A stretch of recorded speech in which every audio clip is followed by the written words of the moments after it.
द्वंद्व दो मनुष्यों के मध्य होता है, परंतु विजय सदैव एक ही मनुष्य को मिलती है। जबकि समान रूप से दोनों शक्तिशाली होते हैं, समान ज्ञान प्राप्त करते हैं। कारण दो प्रकार के लोहे होते हैं, एक ठंडा, एक गर्म। कभी सोचा है लोहकार लोहे को लोहे से ही काटता है, परंतु सदैव ठंडा लोहा ही गर्म लोहे को काट पाता है। और यही नीति मनुष्यों पर भी लागू होती है। जब युद्ध होता है तो जिसके मन में ईर्ष्या होती, जलन होती, आक्रोश होता है, वो गर्म लोहे के समान। और जिसका मन शांत होता है, जिसका मन संयम से बंधा होता है, वो ठंडे लोहे के समान है। और वही ईर्ष्या और द्वेष नामक गर्म लोहे को काट सकता है। इसलिए यदि जीवन के संग्राम में विजय प्राप्त करनी है तो अपने मन को शांत रखें। चूंकि गर्म लोहे की भांति ईर्ष्या और क्रोध जैसे भाव को रखने वाला मनुष्य सदैव शांत स्वभाव के मनुष्य के समक्ष निर्बल है। शक्ति ईर्ष्या और क्रोध में नहीं, शांति और संयम में है। द्वारका में जो घटित हुआ वो केवल दुर्योधन और अर्जुन ही जानते हैं। दुर्योधन को केवल आपने भ्रम दिया और शक्ति दी अर्जुन को। नारायणी सेना को चुनना दुर्योधन का चुनाव था मित्र। मैंने तो उसे केवल विकल्प दी। अब दुर्योधन ने क्या चुना ये तो उसका निर्णय है। इसमें मैं क्या कर सकता था? आप जो कर सकते थे आपने किया माधव, और उसका परिणाम वही हुआ जो आप चाहते थे। यदि आप पक्षपाती नहीं होते तो अर्जुन को देखते ही आप उससे पूछते कि वो युधिष्ठिर के स्थान पर वहां क्या कर रहा है, परंतु आपने ऐसा नहीं किया। यदि तुम दुर्योधन के चुनाव पर निराश हो तो खेल मैंने नहीं, उसके दम, उसके लालच, उसके अहंकार ने खेला है मित्र। आप भी भली भांति जानते हैं कि दुर्योधन युधिष्ठिर से कहीं अधिक सक्षम शासक है। इस समय भारत को शासक की नहीं, धर्म की आवश्यकता है, धर्मराज की आवश्यकता है मित्र। फिर भी मैंने तुम्हारे तथाकथित सक्षम शासक को विकल्प दिए मित्र, जो विकल्प चुनने में ही चूक गया। वो कैसा सक्षम शासक मित्र? और मेरे विकल्प का क्या? आपने मुझे विकल्प क्यों नहीं दिया? कौरवों और पांडवों के मध्य आपने मुझे क्यों छोड़ दिया? क्या आपकी दृष्टि में मेरा कोई महत्व नहीं केशव? मैंने तो सदैव तुम्हें विकल्प दिए मित्र। अब तुमने ही मुझे नहीं चुना तो उसके लिए तुम स्वयं उत्तरदायी। मैंने तो वर्षों पहले तुम्हारा सारथी बनना स्वीकार किया था मित्र, परंतु तुमने ही अलग मार्ग चुना। मैं तुम्हें सदा धर्म के लिए लड़ते देखना चाहता था, परंतु तुमने सदैव दुर्योधन के छल का साथ लिया। परंतु अब भी कुछ नहीं बिगड़ा। तुम्हारे लिए अब भी अवसर शेष है मित्र। तुम मनुष्य श्रेष्ठ हो, परंतु अनुचित स्थान पर। उचित स्थान का चुनाव करो मित्र। ये विकल्प नहीं है माधव, और यदि आप इसी को विकल्प कहते हैं तो आप ऐसा विकल्प मुझे अनेक बार दे चुके हैं, और मैंने सदा आपसे कहा कि ऐसा संभव नहीं है। मुझे इस बात का खेद रहेगा कि आप मेरे साथ नहीं होंगे, परंतु ये खेद मैं अपने मित्र को नहीं होने दूंगा, जिस मित्र ने मुझ पर विश्वास किया। आप अपना धर्म निभाइए और मैं अपना ऋण चुकाऊंगा वासुदेव।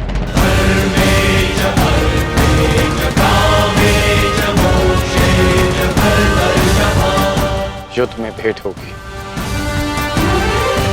प्रणिपात वासुदेव।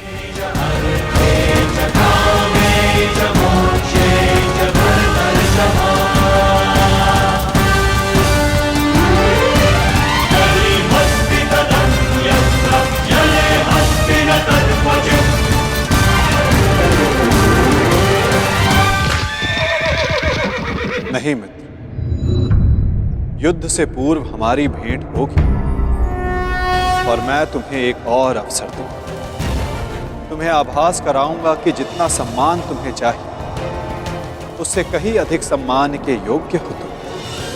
अगली भेंट में तुम्हारी वास्तविकता से भेंट करवाऊंगा मित्र। तुम्हें ज्ञात होगा कि तुम वास्तव में कौन हो। आशा है कि उस दिन तुम उचित विकल्प चुनोगे मित्र।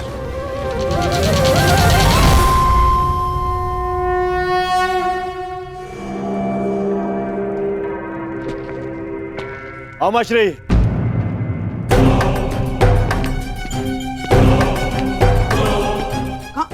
कहाँ थे तुम? मैं कब से तुम्हारी प्रतीक्षा कर रहा हूँ। बताओ क्या हुआ द्वारका में? और उस छलिया के रहते तुमने नारायणी सेना को कैसे अधीन किया आपने? हैं? अब बैठिए तो बैठिए। अरे अमाश्री, आज तक आप अपनी चालों से मुझे आश्चर्य में डालते थे, परंतु आज मैंने इतनी बड़ी वजह से आपको और सबको आश्चर्य में डाल दिया।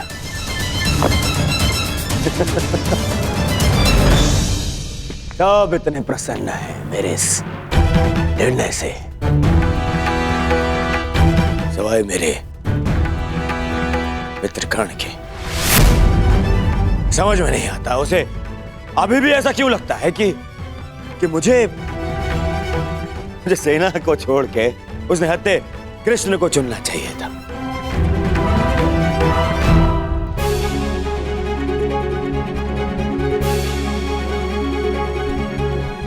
आज वासुदेव हमारे साथ हैं, तो इसका सारा श्रेय पांचाली को जाता है। यदि तुमने अर्जुन को ना भेजा होता तो कदाचित ये संभव ना होता। आपका मेरे प्रति इतना विश्वास मेरे लिए बहुत सम्मान की बात है आर्य, और मुझे भी पूर्ण विश्वास है कि आप हस्तिनापुर के लिए अधिक योग्य शासक सिद्ध होंगे। अरे कोई जाओ, समझाओ, बताओ उसे कि कितनी बड़ी भूल कर रहा है वो। भूल तो तुम कर रहे हो दुर्योधन।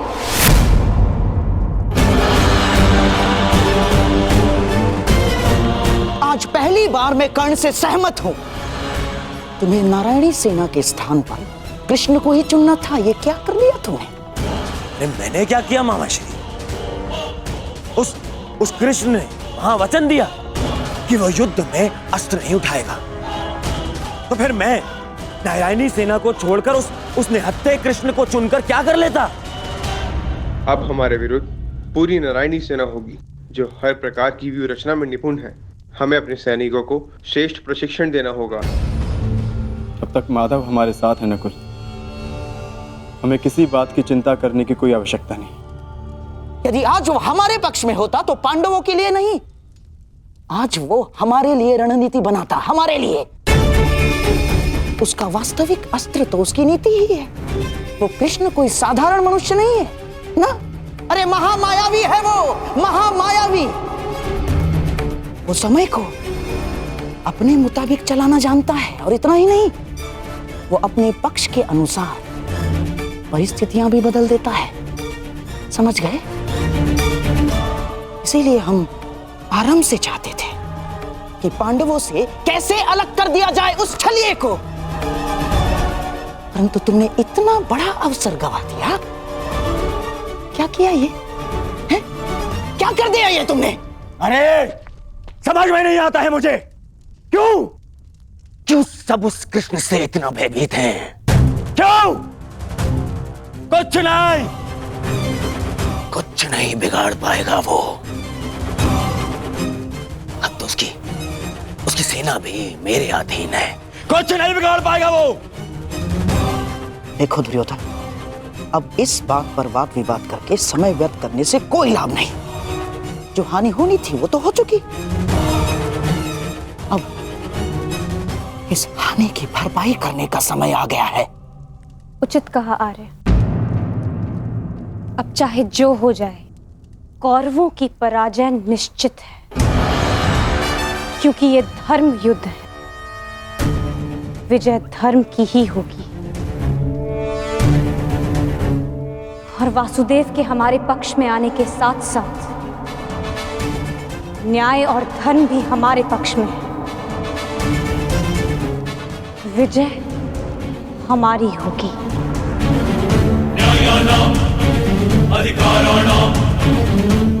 ये महाभारत भारत का नवनिर्माण करेगा।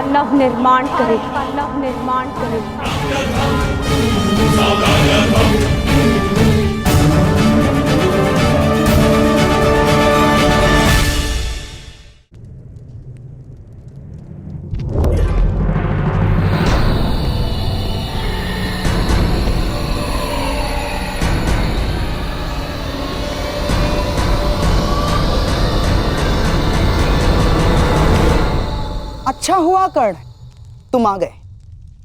हम तुम्हारी प्रतीक्षा कर रहे थे।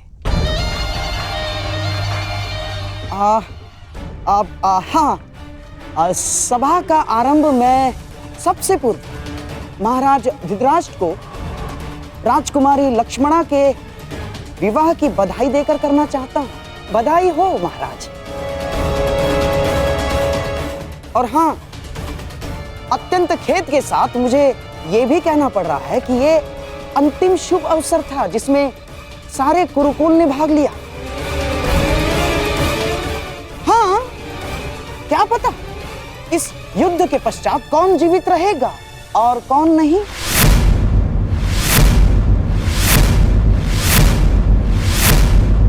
स्पष्ट रूप से कहिए गंधाराज, आपका तात्पर्य क्या है?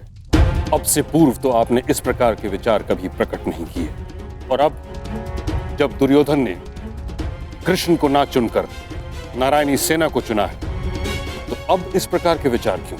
आपका प्रश्न उचित है महामहिम, परंतु यदि मैं अपनी भूल स्वीकार भी करता हूं तो क्या वो भूल मैं सुधार सकता हूं? कर्ण, तुम्हारा इस विषय में क्या कहना है?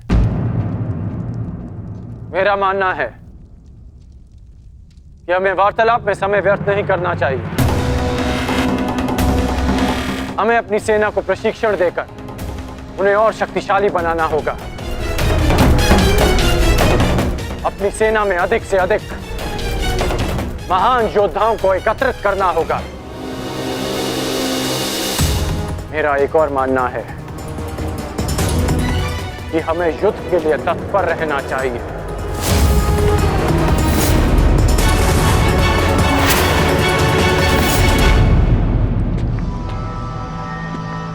क्या तुम्हें भी यहाँ उपस्थित होने के लिए कहा गया? हाँ भ्राताश्री, मुझे प्रहरी ने निद्रा से उठाकर संदेश दिया कि हमें शीघ्र ही यहाँ उपस्थित होना है। परंतु क्यों और किसके आदेश पे? ये आदेश मैंने दिया है।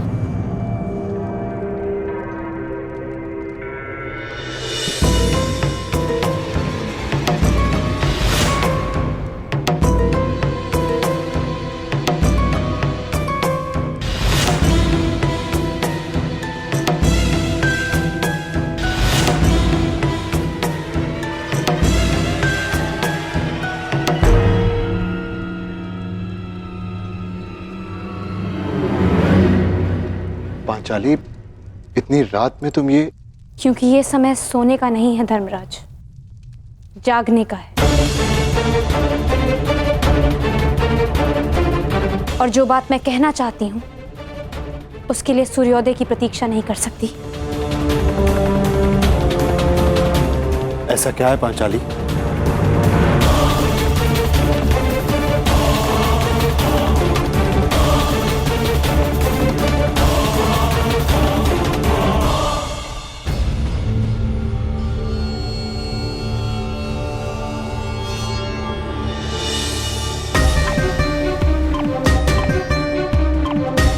पांचाली, ये तिथि कैसी?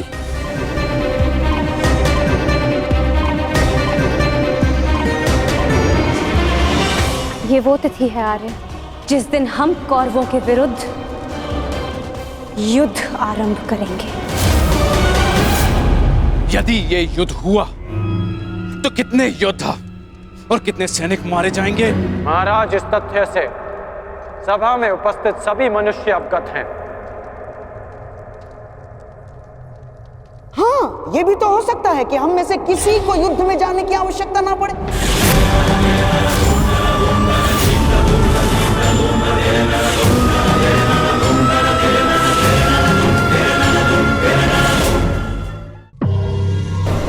महामहिम, जैसे पुराणों में मैंने पढ़ा है कि स्वयं भगवान भी अपने शत्रुओं को एक अंतिम अवसर देते हैं, तो क्या हम अपने शत्रु को अंतिम अवसर नहीं दे सकते? दे सकते हैं ना महामहिम? गांधार राज, युद्ध होना निश्चित है और होकर ही रहेगा। और इसकी उल्टी गिनती प्रारंभ हो चुकी है।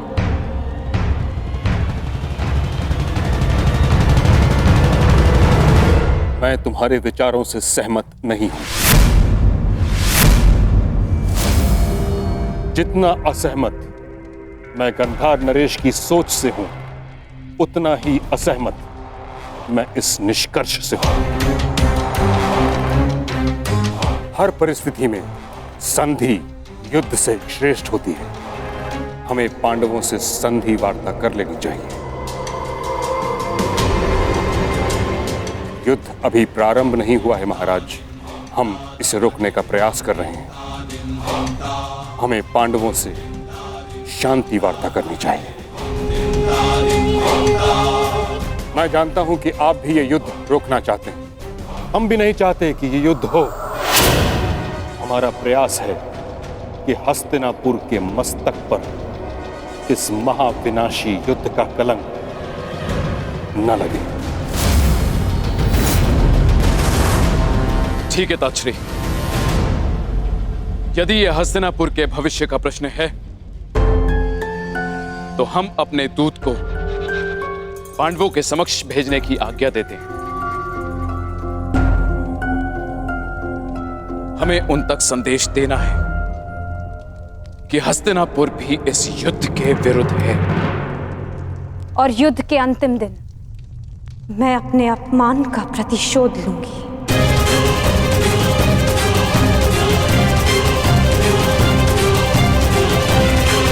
जिस दिन दुर्योधन का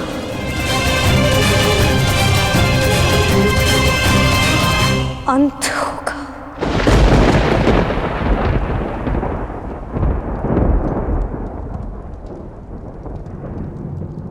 महाराज, ऐसे ये मेरा अंतिम निर्णय है कर्ण। हमें अपनी ओर से एक प्रतिनिधि चुनना होगा। क्या आपके मस्तिष्क में कोई नाम है महाराज? संजय।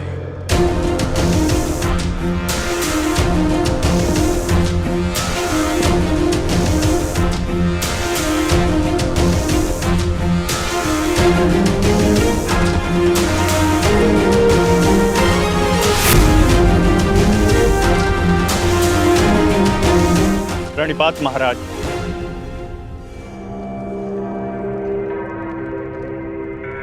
मुझे भी संजय के साथ जाने की आज्ञा दीजिए महाराज। नहीं कर्ण, यह एक अत्यंत संवेदनशील प्रकरण है। हमें योद्धा नहीं, नीति परख मनुष्य चाहिए।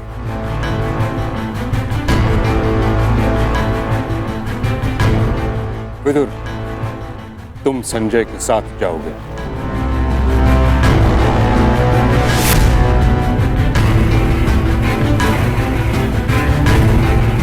तो ठीक है, विदुर और संजय दोनों हस्तिनापुर की ओर से शांति प्रस्ताव लेकर जाएंगे। ये एक पारिवारिक प्रकरण है और हम नहीं चाहते कि परिजन ही परिजनों का रक्त बहाए। उचित है पांचाली, उचित है। अब ये युद्ध तुम्हारे बताए हुए दिन ही आरंभ होगा।